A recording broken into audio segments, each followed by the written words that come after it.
Bienvenidos de nuevo todos a las actividades académicas del programa de Medicina Crítica de la Universidad de Antioquia en aulas abiertas de la Facultad de Medicina. Para el día de hoy, Cristian José Gómez, que es internista y es fellow de nuestro programa, en su rotación con el grupo de enfermedades infecciosas del Hospital Alma Mater, va a revisar hoy endocarditis infecciosa con hemocultivos negativos, que me imagino que tiene que tener relación con un caso que tuvimos aquí muy interesante.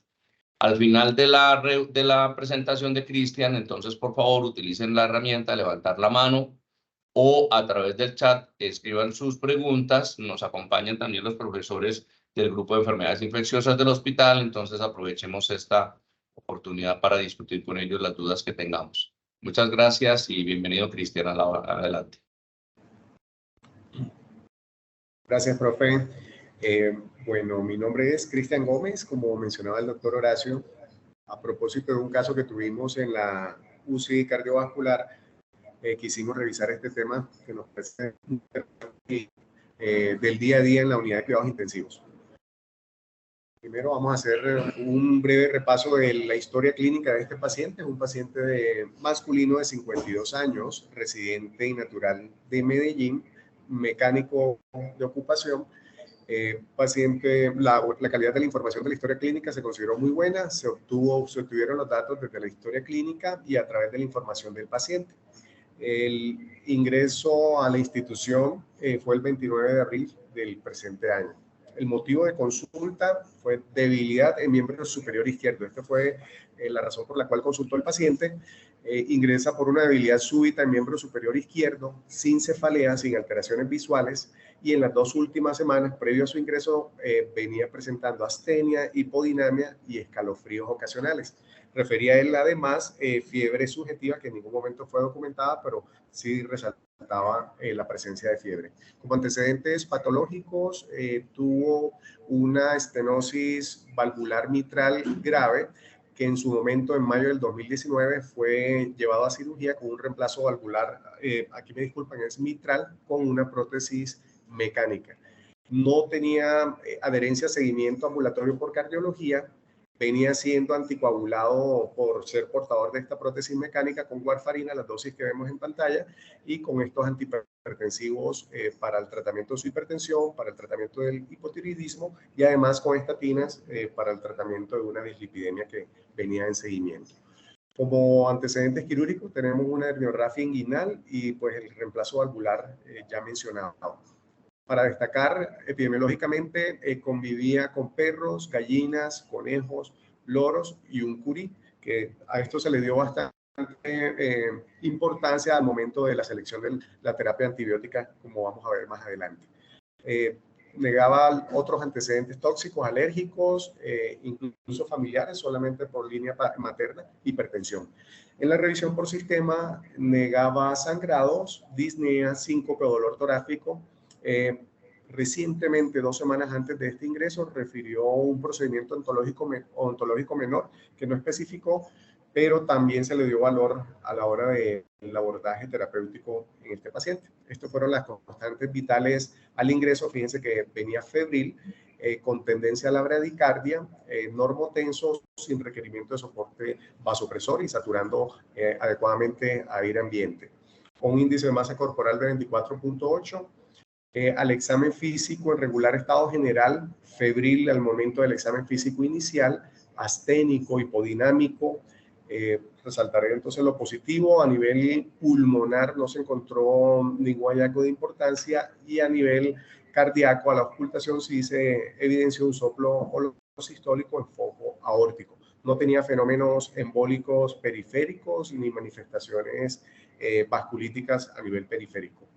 Estos fueron los paraclínicos iniciales. Como vemos, el ingreso fue ese mismo día, el 29, unos hemocultivos que fueron reportados como negativos, BDRL y ELISA negativos, con una creatinina en 1.2, BUN de 18, sin elevación de la CPK, sin alteraciones electrolíticas, con unos leucocitos elevados en 14.700 de predominio neutrofílico y una anemia para su edad, según la OMS, una anemia leve, sin trombocitopenia. Los diagnósticos establecidos en ese momento por el grupo de urgencia fue un síndrome febril en estudio, Basado en los antecedentes, endocarditis infecciosa, según los criterios de Duke, modificado como probable, con una válvula aórtica mecánica, más de un año de portador y un bloqueo AB de alto grado, basado en un electrocardiograma que no contamos con él, pero sí está descrito en la historia y se pudo evidenciar el trazado del bloqueo en el cardioscopio en la unidad de cuidados intensivos. En ese momento, basado en esa monoparesia de miembro superior izquierdo, se interrogó un accidente cerebrovascular hemorrágico, teniendo en cuenta el antecedente de consumo de warfarina e incluso con INRs ambulatorios supraterapéuticos. Y todo eso pues basado en la monoparesia de miembro superior izquierdo. Este fue el análisis del servicio de urgencia, un paciente con monoparesia del miembro superior izquierdo, con una tomografía que revela una lesión hemorrágica parietal derecha. Esa fue la tomografía inicial, que ahorita le mostraré el reporte oficial. Y al parecer, ambulatoriamente, su último control de INR estaba supraterapéutico. Se pretendía o se planteaba hacer un diagnóstico diferencial como una embolia séptica con transformación hemorrágica basado en ese INR de ingreso en rango terapéutico. Además, basado pues en la fiebre, un síndrome febril agudo, se tomaron los hemocultivos y como foco más probable se planteaba una endocarditis infecciosa. Por ello, se inició cubrimiento antibiótico empírico, considerando que ya se trataba de una válvula de más de 12 meses de implantada, sin contacto hospitalario reciente y en el cuadro clínico de 2 semanas de evolución. Estas fueron las órdenes. Se hizo un análisis buscando sedimento activo, pensando en fenómenos embólicos e interconsulta cardiología con pues todos los estudios complementarios que ya les había comentado. Este fue el reporte del TAC de cráneo que mostraba una pequeña hemorragia que compromete el surco y circunvolución precentral derecha, y sugirieron entonces complementar con una resonancia que se realizó ese mismo día y revela aparición de múltiples y pequeños infartos agudos de distribución no territorial en ambos hemisferios cerebrales y que se acompañaban además de microhemorragias supra e infratentoriales que podían corresponder a embolos sépticos. Por esto tomó más fuerza la sospecha de endocarditis infecciosa. Se le realizó al segundo día de estancia hospitalaria el eco transtorácico, llamativamente para ese momento, el 2. Fíjense que la válvula aórtica, que era la que él portaba, estaba en adecuada posición, sin alteración en sus hemidiscos, con unos gradientes normales, un gradiente máximo de 48 milímetros de mercurio y normo funcionante. Sí había algo de remodelamiento ventricular izquierdo, con una fracción de eyección del ventrículo izquierdo preservada y una dilatación de la aurícula izquierda. Sin embargo, fíjense que en este ecocardiograma realizado el 8, que para este día fue realizada la cirugía cardíaca, y ahorita les mencionaré las condiciones en las que se realizó la cirugía, se encontró en este eco transesofágico una prótesis valvular con dehiscencia del anillo, formación de acceso perivalvular, con extensión de ese proceso infeccioso hacia la continuidad mitroaórtica y del septo interauricular. Había una insuficiencia severa desde esa válvula, preservaba la fracción de eyección y pues se encontraban además los hallazgos de remodelamiento ventricular descritos previamente. Este fue el eco, lo traje inmediatamente después. Este fue el eco que se le realizó el día después de la cirugía. Fíjense que ya teníamos una prótesis valvular mecánica normofuncionante, con una fracción de eyección que comparativamente al día anterior se había reducido después de la cirugía, y los mismos cambios de remodelamiento ventricular y auricular. Este fue el cultivo del 8. Ese cultivo fue tomado directamente de la válvula aórtica luego de la cirugía.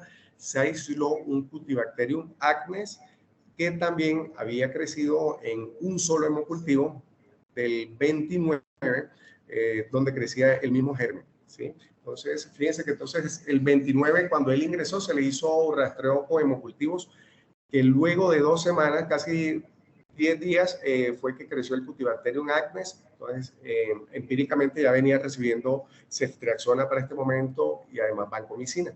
Y fue confirmado con el espécimen quirúrgico de la válvula para el día 8 de ese mismo, el 8 de mayo.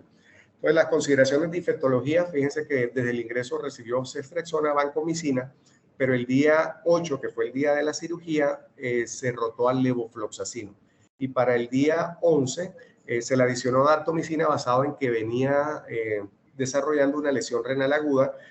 Por tanto, entonces se suspendió la vancomicina y se rotó a daptomicina. Entonces, la consideración desde el punto de vista de infectología es que se trataba de un paciente portador de una válvula protésica con una endocarditis de válvula protésica de más de 12 meses con un Cutibacterium acnes confirmado por hemocultivos y cultivo de la válvula del espécimen quirúrgico. Entonces se realizó un recambio valvular el día 8. Ese día o para ese tiempo se suspendió la levofloxacina y la daptomicina y se consideró continuar, basado en el hallazgo microbiológico, continuar con ceftriaxona para completar 27 días más de lo que ya venía recibiendo. Luego de esto, el paciente sale de UCI, pasa a sala general y a la semana fue dado de alta con salud en casa. No sé si tienen alguna pregunta con respecto al caso clínico o algún aporte.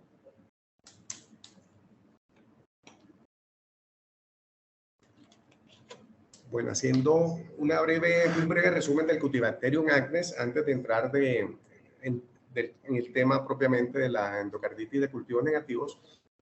El Cutibacterium es un bacilo gram positivo, que habita a nivel cutáneo en los seres humanos. Tiene una incidencia estimada para endocarditis del 0.9%. Hay múltiples series de casos reportados y todas las series de casos tienen una incidencia muy baja. Tiene una especial afinidad por las válvulas protésicas e incluso por las anuloplastias predominantemente. Y se asocia con una gran degeneración valvular, incluso sin tener vegetaciones hasta en un 87%. La presentación, como sucedió en este paciente, suele ser subaguda y los síntomas suelen ser útiles hasta en un 88%, predominantemente malestar general, incluso fiebre, pero fiebre no tan alta. Y se precisan de cultivos prolongados, como pudimos ver en el curso clínico de este paciente. Esta bacteria contiene múltiples factores de adherencia, como lo podemos observar del lado derecho. Se asocia, además de endocarditis, a acné vulgar, incluso a colonización e infección de prótesis articulares, a sarcoidosis. Se le ha asociado también en relación con sarcoidosis y otro tipo de patologías como el cáncer de próstata. Bien, pero bueno, hablemos ya específicamente de la endocarditis infecciosa en todo su espectro con hemocultivos negativos. Entonces, los objetivos de la charla es recordar aspectos de la epidemiología, microbiología y la fisiopatología de la endocarditis, reconocer cuáles son las posibles causas de endocarditis con cultivos negativos y establecer qué alternativas diagnósticas existen más allá de los hemocultivos para diagnosticar esta entidad. Nos remontamos entonces un poco al inicio de los criterios de endocarditis expresados por David Durack y el Dr. Luke, donde hablan de que endocarditis definitiva o probable en la que hay 3 o más hemocultivos aerobios o anaerobios realizados en 48 horas y que son negativos tras larga incubación. Se habla de larga incubación, más de una semana de incubación. O digamos que la última guía del 2015, tanto la americana como la europea, hablan de que la endocarditis de cultivos negativos es aquella en la que el agente causal no se puede aislar mediante los hemocultivos habituales. Esta ha sido la evolución de los criterios diagnósticos desde 1981, donde se establecieron como los primeros indicios de los criterios para el diagnóstico. Luego, en el 94, se publicaron los criterios de Duke y han sufrido una serie de actualizaciones. La primera de ellas fue en el 2000, luego en el 2003, más recientemente en el 2015. Y lo que se ha buscado es aumentar o mejorar esa sensibilidad y esa especificidad para el diagnóstico, sobre todo en estos contextos de hemocultivos negativos o la infección por bacterias de difícil crecimiento en cultivos habituales. Estos son los criterios mayores que ya conocemos y estos son las definiciones de endocarditis definitiva, posible y descartada. Pero les traje en esta siguiente diapositiva la última actualización publicada el 5 de mayo de este año, donde vemos del lado derecho que están listados las las adiciones o las variantes que hemos tenido a lo largo de todo este tiempo. Entonces, fíjense que en la identificación de los microorganismos se incluye entonces secuenciación metagenómica, amplicomas o hibridación in situ que no se tenía en cuenta en los criterios anteriores. Y hablando de los criterios mayores, entonces desde el punto de vista de microbiología, ya se omite ese paso de hacer hemocultivos separados y se incluye otra serie de gérmenes como son el Staphylococcus lugudinensis, que hace parte de los coagulasa negativos. Además, aquí se incluye la Propionibacterium o el Cutibacterium acnes, que fue el precursor de la endocarditis en el paciente que trajimos en mención. Incluso la Pseudomonas, Serratia, Corynebacterium y Mycobacterias no tuberculosas, y se incluye además en esta microbiología la presencia de cándida. Se adicionan otros test microbiológicos como les había mencionado, la PCR y la secuenciación metagenómica para la identificación de Coxiella burnetii, Bartonella, Topiremia whipplei, y ellos establecen entonces estos títulos de anticuerpos que ya también habían sido mencionados en los criterios anteriores para Bartonella, tanto Quintana como Genselae. Y se incluye dentro de los criterios imagenológicos la tomografía computarizada cardíaca, que no estaba en los criterios anteriores y que es equiparable o comparable en aquellos pacientes que no se les puede realizar ecocardiografía transesofágica. Se le da especial importancia como criterio también mayor al uso del PET-CT en aquellos pacientes que tengan válvulas protésicas más de 3 meses. Anteriormente se hablaba de menos de 3 meses como mayor valor diagnóstico, pero ya en estos nuevos criterios se propone como útil en aquellos pacientes portadores de válvulas protésicas más de 3 meses. Y se incluye además un criterio quirúrgico que se encuentren o que no se encuentren vegetaciones endocárdicas a nivel quirúrgico. Entonces, fíjense la variación que se ha tenido a lo largo de este tiempo, y estos son los últimos criterios propuestos por la sociedad, las diferentes sociedades en cirugía cardiovascular, cardiología y la sociedad de enfermedades infecciosas. Y estos son ya los criterios definitivos para definir si es definitiva, posible o descartada. Realmente no varió mucho, se basa mucho en las identificaciones microbiológicas y en la presencia o no de endocarditis aguda o crónica a nivel incluso quirúrgico. Bien, basado entonces en el algoritmo propuesto por la Sociedad Europea en el 2015, fíjense que entonces tenemos un paciente con hemocultivos negativos. Debemos recurrir entonces a otra serie de estudios como son la serología para estos gérmenes que vemos del lado derecho, como son todos, sabemos que todos son de crecimiento intracelular. Bueno, el Aspergillus, que hace parte de la flora o de la etiología micótica. Si teniendo en cuenta esta serología para estas posibles etiologías, debemos recurrir entonces a la PCR de hemocultivos para estas otras etiologías. Si a pesar de la PCR son negativas para estas etiologías, entonces debemos pensar en otras causas de endocarditis no infecciosas como son la endocarditis marántica, por ejemplo, y se incluye el síndrome antifosfolípido, la endocarditis asociada a lupus eritematoso sistémico y incluso a la presencia de anticuerpos anti-PORC, sobre todo en aquellos pacientes que tienen válvula biológica que pueden generar antigenicidad y procesos inflamatorios a nivel de estas válvulas biológicas. Entonces, la endocarditis con hemocultivos negativos, fíjense que la incidencia es muy variable, desde 2.5 hasta el 70%. La causa más frecuente de esos hemocultivos negativos es el uso previo de antibióticos, incluso antiinfecciones por gérmenes comunes como son el estreptococo, estafilococo y enterococo. Y otra de las causas son la presencia de microorganismos fastidiosos o no cultivables de crecimiento intracelular. Siempre tener en cuenta las causas no infecciosas en este contexto clínico, como son el LES, el SAF, la artritis reumatoide, la enfermedad de Behçet y la endocarditis marántica. Normalmente este tipo de etiología se asocia a mayor destrucción valvular comparativamente a la etiología infecciosa. ¿Cuál es el impacto de tener una endocarditis de cultivos negativos? Eso impacta, uno, en el inicio del tratamiento basado en el retraso del diagnóstico, o incluso también en utilizar antibióticos inadecuados dirigidos a etiologías menos probables, de acuerdo pues al contexto clínico y los factores de riesgo de cada paciente. Muchas veces el diagnóstico en este contexto se basa en técnicas indirectas, como pudimos ver a través de serología, o se hace incluso postquirúrgico o postmortem. O sea, no se establece una etiología, sino luego de la cirugía, después de una evolución bastante prolongada. En esta revisión, esto es un estudio de corte prospectivo de más de 2.000 pacientes en 26 hospitales de España y se evaluó la mortalidad intrahospitalaria en aquellos pacientes que tenían diagnóstico microbiológico versus los que no tenían diagnóstico microbiológico. Y fíjense la importancia de tener diagnóstico microbiológico, cómo los pacientes que no tienen cultivos positivos tienen más tasas de falla cardíaca, tienen mayor requerimiento de ventilación mecánica e incluso la mortalidad tiende a ser un poco mayor en aquellos pacientes que sí tienen hemocultivos positivos. Y en el análisis multivariado relacionado con la mortalidad, se estableció que la ausencia de diagnóstico microbiológico es un factor independiente de mortalidad intrahospitalaria con una OR de 1.8 con este intervalo de confianza y una P que es estadísticamente significativa. Entonces, como factores independientes, portador de prótesis valvulares, ausencia de diagnóstico microbiológico y la manifestación con falla cardíaca durante el curso clínico de la endocarditis.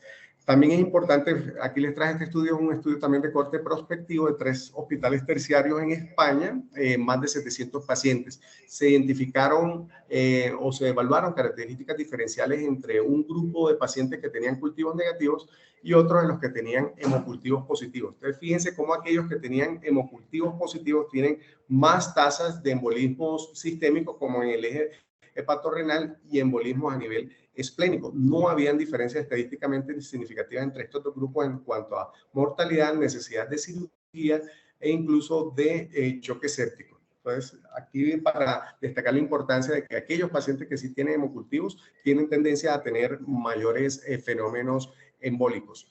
Estos son, como toda la serie, desde el 92 hasta el 2017, donde vemos cómo es variable la tasa de hemocultivos negativos y la relación que tiene esto con el uso previo de antibióticos. Y fíjense que en estas diferentes series, la microbiología predominante son gérmenes intracelulares, como son la clamidia, la coxiela, la bartonella, la legionela, la clamidia, y que esto lo vamos a ver sucesivamente en los siguientes estudios de estos del 2004, 2006.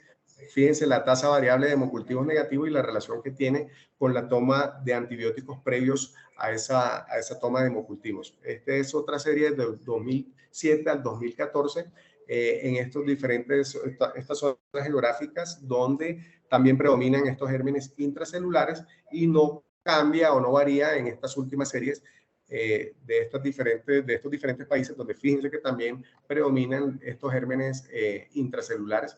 Y aquí se destaca la presencia de Aspergillus como etiología micótica. En esta corte de Gaines de más de 10 años de seguimiento, fíjense cómo entonces predominantemente están los gram positivos, en primer lugar el estafilococo, streptococos y los enterococos, seguido entonces de todas estas bacterias intracelulares. Y aquí destaco en amarillo el Propionibacterium, que anteriormente era llamado así, y actualmente Cutibacterium annis está en un 4.4% de estas series. Y en menor proporción, estas células, estas bacterias que ocupan menos del 2% de los casos. Este es un estudio retrospectivo donde evalúan las características clínicas, epidemiológicas y bacteriológicas de hepatitis por el grupo ASEC. De esa serie, 118 pacientes tenían bacteremia por el grupo ASEC y solo el 23% de esos pacientes tenían endocarditis producto de esa etiología. Y aquí para destacar que los que predominaban era el Agregatibacter species, que tiene una mayor predisposición o una mayor proclividad de adherirse a las válvulas cardíacas con un OR, como lo podemos ver, bastante significativo de 3.4 y 7.2 respectivamente, con un valor de P estadísticamente significativo. Esta serie es una de las series más grandes que han habido en endocarditis infecciosa y de aquí han partido muchas conclusiones en esta patología. Es un estudio de corte prospectivo de más de 2.700 pacientes en los 5 continentes, más de 25 países, 5 años de seguimiento. Se incluyeron 58 hospitales Y fíjense de manera importante que la media en esa corte tan grande, la media de edad fue de 58 años. Había una relación mujeres a hombres 2-1, y el primer síntoma desarrollado en esta corte se dio en las primeras 4 semanas. Esto quiere decir que la endocarditis puede ser una enfermedad subaguda, no necesariamente una enfermedad aguda, y lo pudimos confirmar en el paciente que trajimos a revisión. Se identificaron como factores importantes de riesgo estar en hemodiálisis, ser diabético, tener cáncer, y fíjense que la mayoría de las endocarditis están relacionadas con válvula nativa seguido de válvula protésica. Hablando de la etiología de esa misma corte, el 71% de la etiología era a causa de gram positivos, seguido de hongos en un 2%, y el grupo AC también más o menos en un 2%, y 10% de los cultivos en esta corte fueron negativos. Aquí se habla de que más o menos la incidencia es del 10%, que es un poco mayor a la registrada en otras cortes. Entonces, nosotros cuando estamos frente a un paciente con sospecha de endocarditis, debemos basarnos en los factores de riesgo, y esto lo debemos correlacionar con la presencia o no de hemocultivos positivos. Entonces, fíjense que procedimientos dentales, ¿cuáles son las etiologías más probables? El contacto con perros y gatos, la pasteurela, que ya bastante conocemos, y la bartonelosis. El contacto con el ganado, sobre todo vacuno, y la presencia de válvulas protésicas favorece la infección por Coxiella, Brucella. Pacientes, habitantes de calle con pediculosis y consumo de alcohol se asocian a infección por Bartonella quintana, y muy importante, los veterinarios y los granjeros que tienen mayor predisposición a Coxiella burnetii y Brucella. Entonces, especial atención en este contexto, que son las etiologías que más frecuentemente se relacionan con hemocultivos negativos. Y aquí entonces, para resaltar que los hemocultivos constantemente negativos están relacionados con la Coxiella, Bartonella, clamidia y la tropirema Whippley, que se asocia a la enfermedad de Whippley, que compromete articulaciones, compromete también el tracto gastrointestinal y puede generar también endocarditis. Sin dejar a un lado que muchos de estos gérmenes comunes, como son el estreptococo y el estafilococo, en presencia de antibiótico previo, puede hasta un 70% ser negativos los hemocultivos. Hablando un poco de la fisiopatología, tenemos que tener un terreno propicio. En este caso debe haber una predisposición valvular, alteración anatómica valvular, que genere facilidad a estos microorganismos a su adhesión. Pero más que esa alteración valvular anatómica, se necesitan de microtraumas o alteraciones en las barreras cutáneo-mucosas que van a favorecer bacteremias transitorias, que esto va a llevar consigo activación del complemento y la reacción inmunológica con formación de complejos antígeno-anticuerpo, y va a favorecer entonces la adherencia en esa válvula ya afectada. Y que esa colonización de esa bacteria a través entonces del depósito de fibrina, agregación plaquetaria y esa reacción inflamatoria valvular va a generar entonces una vegetación madura, que es lo que vamos a evidenciar nosotros tanto clínicamente como ecocardiográficamente. Entonces se necesitan dos procesos valvulares, ya sean degeneramiento crónico, prótesis valvulares, o una inflamación aguda, por ejemplo, en el contexto de sepsis o enfermedades autoinmunes como son el lupus, por ejemplo, y un cuadro de bacteremia que va a generar entonces la colonización de estas estructuras anatómicamente susceptibles. Estoy hablando de las bacterias de cultivos negativos. Fíjense que la Brucella es un cocobacilo gram negativo, la Coxiella, la Bartonella y la Legionella son bacilos gram negativos. El micoplasma no posee pared celular, por tanto no se identifica con gram, y la tropirema Whippley es un bacilo gram positivo. Esto es importante porque a la hora del cultivo, en los cultivos convencionales como son el agar sangre, agar chocolate, y para los medios de McConkey para bacterias fermentadoras y no fermentadoras, este grupo de bacterias no crecen. Por tanto, entonces se necesitan medios especiales para su crecimiento, y aquí se los traje para cada uno de ellos. Fíjense, entonces se necesitan lisis por centrifugación para Brucella, cultivo celular en huevos embrionados para Coxiella, agar con infusión de corazón y sangre de conejo para Bartonella, y agar buffer con carbonato y extracto de levadura para Legionella. Para el micoplasma, pues requiere unos métodos más especiales y una incubación mucho más prolongada, hasta de 3 semanas. Y para tropirema no hay cultivo, entonces se requiere una biopsia directa, ya sería en el postquirúrgico para su identificación. Desde el punto de vista serológico, estos son los métodos serológicos que se pueden utilizar y que muchos de ellos los tenemos acá a nuestro alcance. En el caso de la sospecha de cualquiera de estas etiologías, entonces podemos recurrir a estos métodos como son el ELISA, la medición de anticuerpos en orina, o incluso el inmunoensayo comparativo para el micoplasma.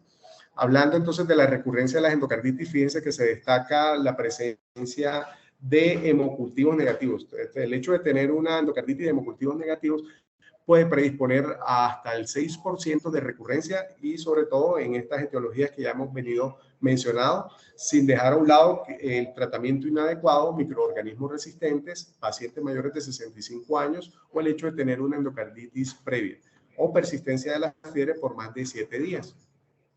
Para ello, les traje para corroborar lo anterior, les traje este estudio, un estudio retrospectivo de 83 casos de fiebre Q, pacientes con endocarditis por Coxiella burnetii, 56 de ellos tenían válvulas nativas y 27 de ellos tenían válvulas protésicas. A ese grupo de pacientes se le hizo un seguimiento alrededor de 48 meses y se le hacía titulación seriada de anticuerpos contra la Coxiella con un punto de corte de 1 en 400.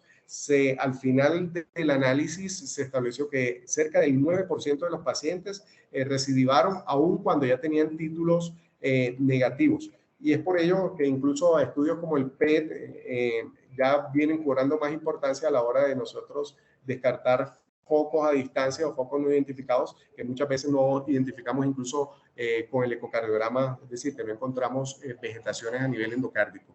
En esa serie que les había mencionado anteriormente, fíjense cómo el 96% de los pacientes presentaban fiebre, seguido de BCG y PCR elevada, y un soplo de nuevo inicio en 48% de los pacientes. Y como fenómeno embólico o vasculítico se encontró hematuria hasta en un 26%. Lo que habitualmente conocíamos, que eran las manifestaciones como son los nódulos de Oller, las lesiones de Janeway y las manchas de Roth. Fíjense que la presencia, la presentación es 100%, o sea que tienen poco rendimiento a la hora diagnóstica clínica, y los eventos vasculares embólicos hasta un 17%. Entonces es importante la presencia de fiebre hasta un 96% en esta serie.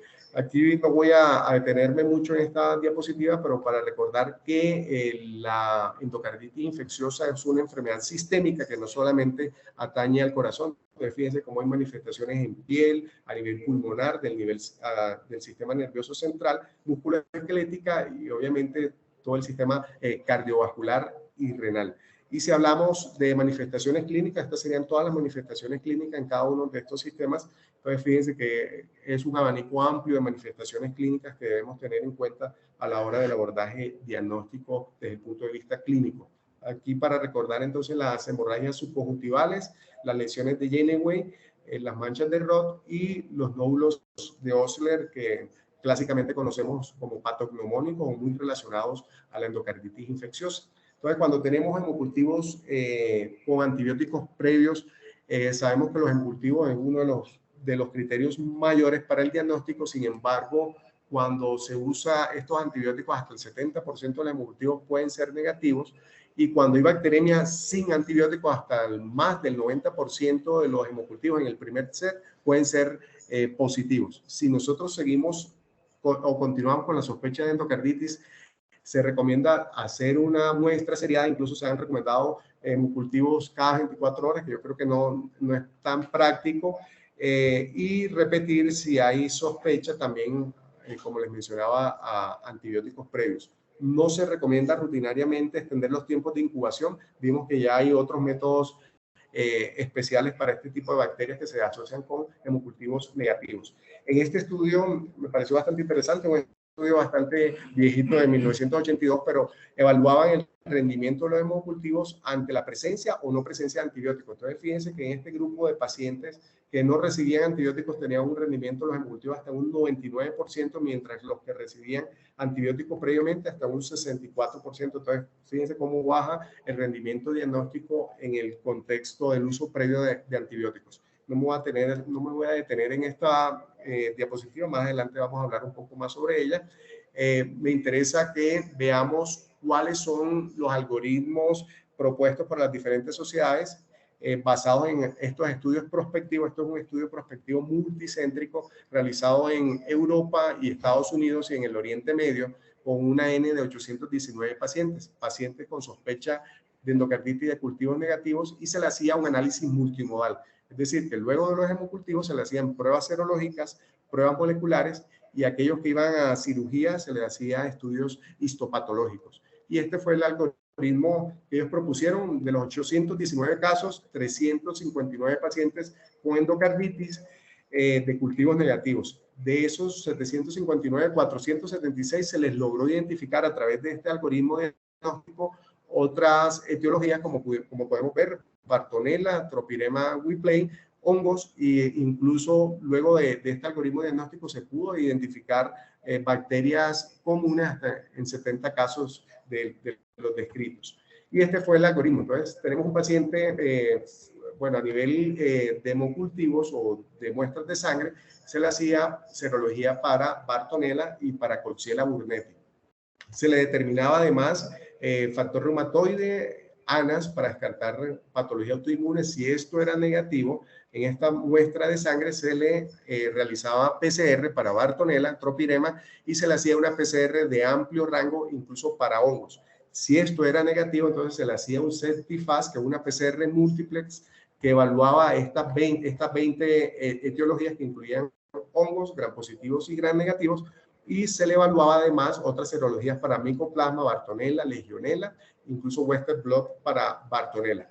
Y desde el punto de vista quirúrgico, aquellos pacientes que iban a cirugía se le hacía una PCR de amplio rango para evaluar RNA ribosomal 16S en búsqueda de bacterias, o 18S para buscar etiología micótica.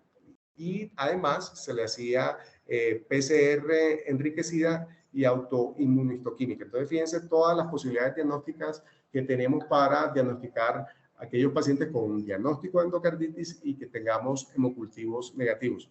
¿Qué se logra con estos métodos diagnósticos? Mejorar la sensibilidad, aumentar la sensibilidad, como lo podemos ver. Entonces, fíjense en estas diferentes series cómo mejoraba el rendimiento para el aislamiento de Coxiella, para la Tropirema comparativamente a estas otras series, e incluso para otras bacterias hasta 3 veces más que las series anteriores descritas. Con esto se redujo entonces el número de casos sin etiología, sobre todo, como les decía, Coxiella, Tropirema y otras bacterias.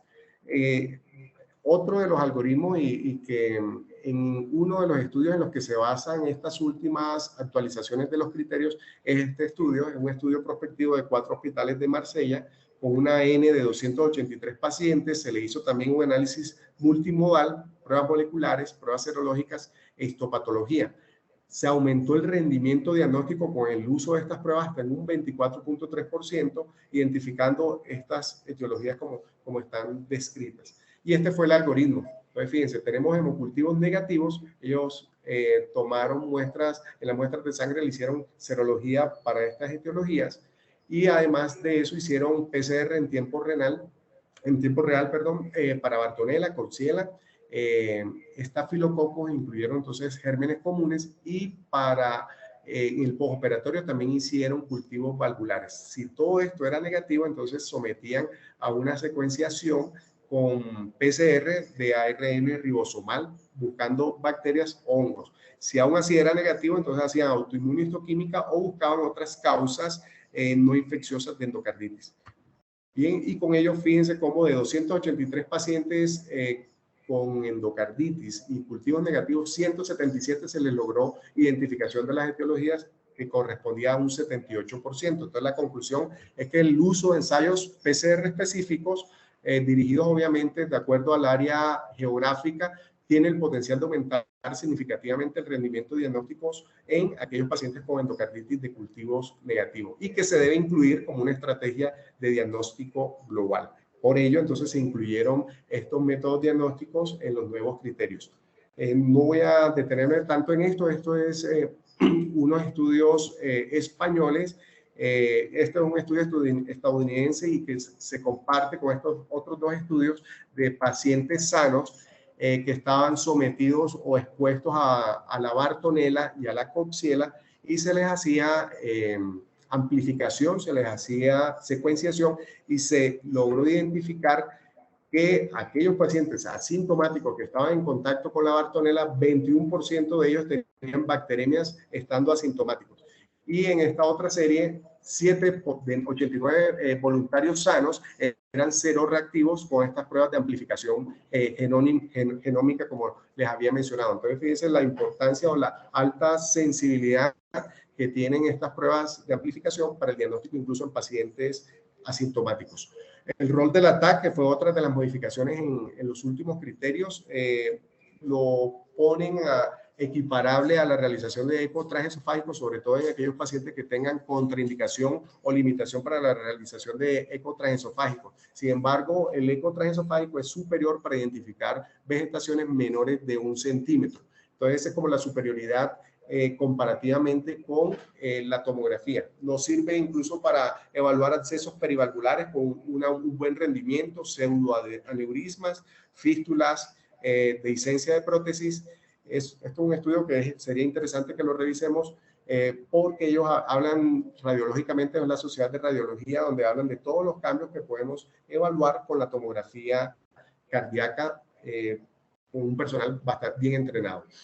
El uso del PET, entonces el PET viene cobrando importancia, fíjense en esta corte, es un estudio observacional de más de 1.550 pacientes, 173 pacientes se les hizo PET y de esos 173 pacientes, 99 tenían un test positivo para siembras a distancia. Y estos fueron los hallazgos más relevantes. Encontraron compromiso valvular en infección por Coxiella burnetii en un 21%, compromiso vascular 34% y linfadenitis en un 27%. Entonces, fíjense la importancia del PET, sobre todo en aquellas bacterias persistentes o en la recurrencia, como pudimos ver, que alcanza hasta un 6% de los casos en este contexto de endocarditis de cultivos negativos.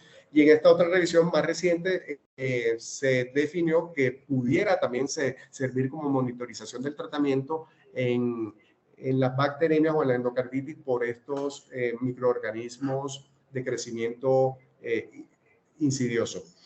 Y esto es un metaanálisis ya más reciente también, donde se incluyen 13 estudios evaluando la sensibilidad y la especificidad del PET para el diagnóstico de endocarditis infecciosa. Pero fíjense cómo la sensibilidad baja de un 72 a un 81%, sin embargo, la heterogeneidad de los estudios incluidos fue bastante alta, pero con un valor de P estadísticamente significativo. Y la especificidad también era variable entre un 72 a un 83% con una P estadísticamente significativa, sin embargo, eran estudios bastante heterogéneos.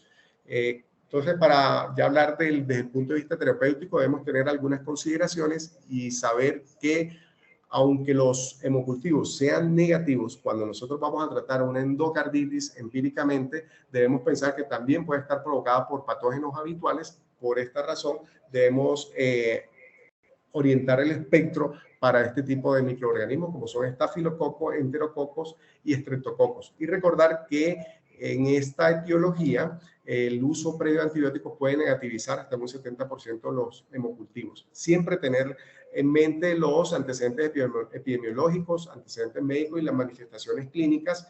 Ya vimos cómo algunos factores de riesgo pueden relacionarse con etiologías específicas. Y es muy importante conocer pues, la epidemiología local. Este es el cuadro propuesto por la Sociedad Europea. Entonces, fíjense que en todos o la mayoría de estos gérmenes que son intracelulares se da o propone el uso de doxiciclina más clotrimazole, teniendo en cuenta incluso la rifampicina, para Coxiella burnetii doxiciclina más hidroxicloroquina, que también es propuesto para el manejo de la Tropirema whippley, y para Legionella levofloxacina o claritromicina más rifampicina.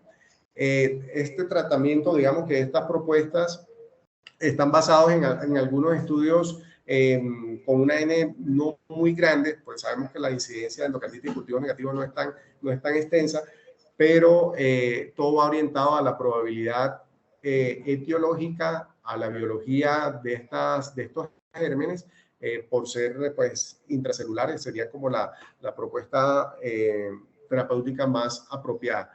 Aquí tenemos en cuenta, entonces fíjense cómo en esta tabla, también propuesta por la Sociedad Europea, ellos plantean que aquellos pacientes que tengan válvulas nativas o protésicas más de 2 meses, como manejo empírico se plantea usar ampicilina con oxacilina o también proponen uso de gentamicina. Si vemos la dosis pues, de gentamicina, 3 miligramos por kilo día. También pueden proponer o proponen vancomicina con gentamicina a las dosis ya conocidas. Y cuando tenemos válvula protésica menos de 2 meses, menos de 12 meses, menos de un año, vancomicina con gentamicina con rifampicina.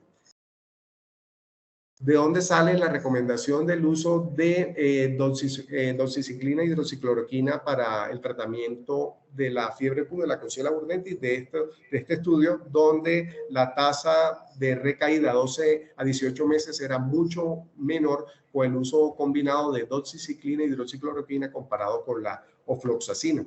Y en estas otras diferentes alternativas terapéuticas mostraban una tasa de recaída mucho menor comparativamente a estas otras combinaciones. Entonces, por esta razón, doxiciclina más hidroxicloroquina sería el tratamiento de elección para la fiebre Q, que no es tan prevalente en nuestro medio.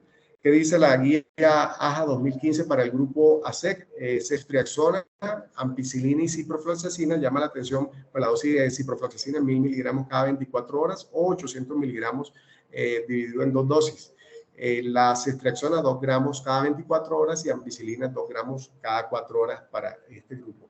Y fíjense que ellos no se atreven a dar como unas recomendaciones específicas para estas etiologías, hablando de la AJA, y ellos proponen que se debe interconsultar al grupo de infectología para establecer cuál es la opción terapéutica más favorable. En esta última revisión más reciente de 2017, realmente no hay muchas revisiones con respecto al tratamiento antibiótico en este contexto. Ellos son muy similares a la guía europea, entonces fíjense que para Klebsiella, doxiciclina y hidroxicloroquina, basado en el estudio que ya les mencioné. Aquí para destacar hongos, que también no es depreciable, hasta un 2% de las endocarditis con cultivo negativo, y que también lo corrobora la serie de más de 2.700 pacientes que les mencioné al principio. Sería como las propuestas. A manera de conclusión, ya para terminar, entonces la endocarditis con cultivos negativos es reportada en menos del 5%, excluyendo obviamente el uso previo de antibióticos. Los hemocultivos siguen siendo una herramienta fundamental para el diagnóstico, deben ser repetidos sistemáticamente si persiste la sospecha. Ya existen otros métodos diagnósticos adicionales y pues dependerá de los factores de riesgo y aspectos epidemiológicos el uso de estos otros métodos diagnósticos. Siempre considerar la endocarditis tempranamente. Ya vimos que las técnicas metagenómicas, como son la secuenciación masiva del ARN ribosomal, en combinación con herramientas bioinformáticas, están revolucionando la investigación y de hecho ya se vienen proponiendo dentro de los nuevos criterios para endocarditis. Se propone entonces un manejo multidisciplinario, que esto va a favorecer una mejor atención y un abordaje quirúrgico temprano, y esto va a impactar de manera indiscutible en los desenlaces de este grupo de pacientes. Y aquellos pacientes que se sometan a cirugía, ojalá que todo el tejido sea enviado para amplificación con PCR, buscando ARN ribosomal en búsqueda de este tipo de bacterias de difícil crecimiento. Muchas gracias. Bueno, muy bien, Cristian, muy bien. Felicitaciones, fabulosa presentación. Abrimos entonces los micrófonos para las personas que tienen preguntas. Aquí veo de primero a Daniel. Daniel, prende el micrófono. A ver, le prende, no sé. Que tiene desactivado el micrófono. Ya. Bueno, buenos días, ¿cómo están? Pues, mi nombre es Daniel Montoya, yo soy infectólogo del Hospital Alma Mater. Digamos que este caso pues surge a partir de un caso en común pues que tuvimos entre cuidado crítico, cirugía cardiovascular y nosotros. Muy bien, pues primero, Cristian, pues muy completa la revisión. Yo quería hacer énfasis sobre todo en ese punto que es donde queda pues como más discordia, donde quedan como más incertidumbres. que es cuál es ese manejo empírico de la endocarditis cuando uno todavía no tiene un cultivo, pero pues tiene elementos clínicos o ecocardiográficos que le hacen decir, venga, esto sí es una endocarditis.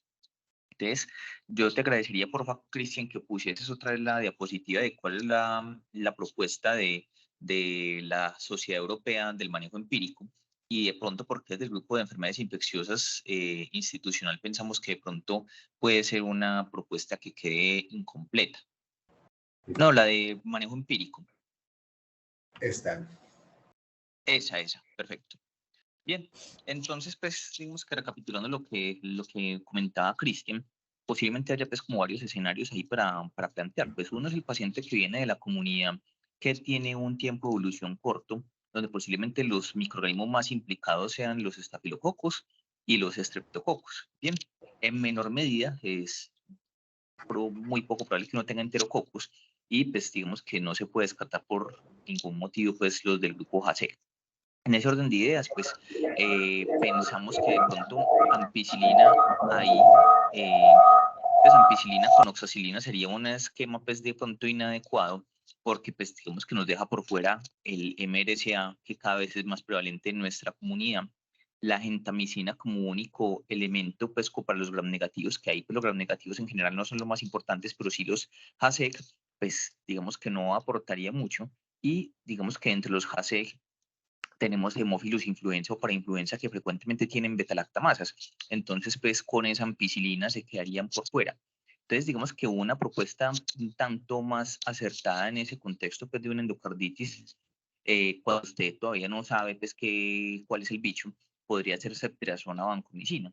¿Bajo qué premisa? Pues la ceftriaxona nos cubriría el estafilo sensible, nos cubriría los microorganismos JASEC, incluso aquellos que tienen betalactamasa, y pues algunos gram negativos que sean muy improbables.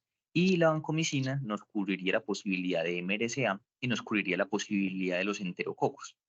Entonces ahí mal que bien estarían pues como cubiertos esos microorganismos. Digamos que cuando tenemos una válvula protésica, pues los más importantes van a ser los estafilococos coagulasa negativo, sobre todo si es en esos primeros 6 meses o inclusive un año posterior a la válvula. Entonces, a su vez, pues vancomicina nos podría hacer ese trabajo y posiblemente si es un paciente que está hospitalizado, que ya tiene pues como factores de riesgo, que tenga pues como una exposición, por ejemplo, nuestra hora, pues digamos que empezar a considerarse FEPIME podría ser una alternativa mejor, inclusive pues dependiendo de la unidad y dependiendo del tiempo. Una endocarditis que se genere dentro del hospital, pues inclusive pues considerar meropenem por la posibilidad de que ya esté colonizado. Pero esto pues pasaría para pacientes que lleven más de 15, 20 días hospitalizados. Pero entonces digamos que ese es como el fundamento de por qué no estamos como muy de acuerdo con esa propuesta de antibiótico, porque consideramos que de pronto se queda pues como muy corto y antibióticos como la gentamicina cada vez son más reevaluados en la importancia en endocarditis, puesto que no aportan mucho, no se concentran bien en sangre y su efecto pues como potenciador o sinérgico con otros antibióticos, pues cada vez es más debatible y tenemos pues como limitaciones como la insuficiencia renal que viene de la mano. Entonces, en general era como la propuesta pues y el comentario. Pero excelente, Cristian, y muchas gracias por la presentación. Bueno, muy bien. ¿Hay alguna otra persona con alguna otra pregunta? Bueno, no sé, a mí me gustaría discutir con ustedes, especialmente con el grupo de infectología, algo, porque yo fui la persona que vi el paciente después de que hizo el ingreso. Y hay dos o tres cosas que siempre le advierten a uno en el manejo de la endocarditis, que es una emergencia quirúrgica, que son, primero, que haya fenómenos embólicos y mucho mayor al sistema nervioso central. Así haya transformación hemorrágica, porque es que la endocarditis severa, especialmente la endocarditis de la válvula protésica, cuando está asociada de ictencia de suturas, esto es una emergencia quirúrgica porque la mortalidad es supremamente alta. La segunda, cuando está asociada a choque de alguna alteración, por ejemplo, como el que tenía este señor, que era una insuficiencia severa con un compromiso de perfusión ventricular importantísima y con alto riesgo de muerte asociada al choque. Y el tercero, que a mí me pareció el más importante, que son los trastornos de conducción. Ese trastorno de conducción la tenía este señor desde el mismo servicio de urgencia. Con las limitaciones que tenemos aquí, porque obviamente nosotros hacemos ecocardio, nuestros alumnos todos hacen una formación en ecocardio, pero no contamos con una sonda transesofágica para hacerle un diagnóstico rápido de endocarditis. Mi argumento va hacia lo siguiente: no es hora ya entonces, mientras conseguimos que haya disponibilidad de ecocardiografistas durante el fin de semana para hacer diagnóstico rápido, como en este caso, de empezar a hacer reuniones, a contactar a la gente de radiología, porque lo que he encontrado es que, como en todo diagnóstico, el rendimiento de la prueba diagnóstica con el TAC depende mucho de la experiencia y de la capacitación del radiólogo.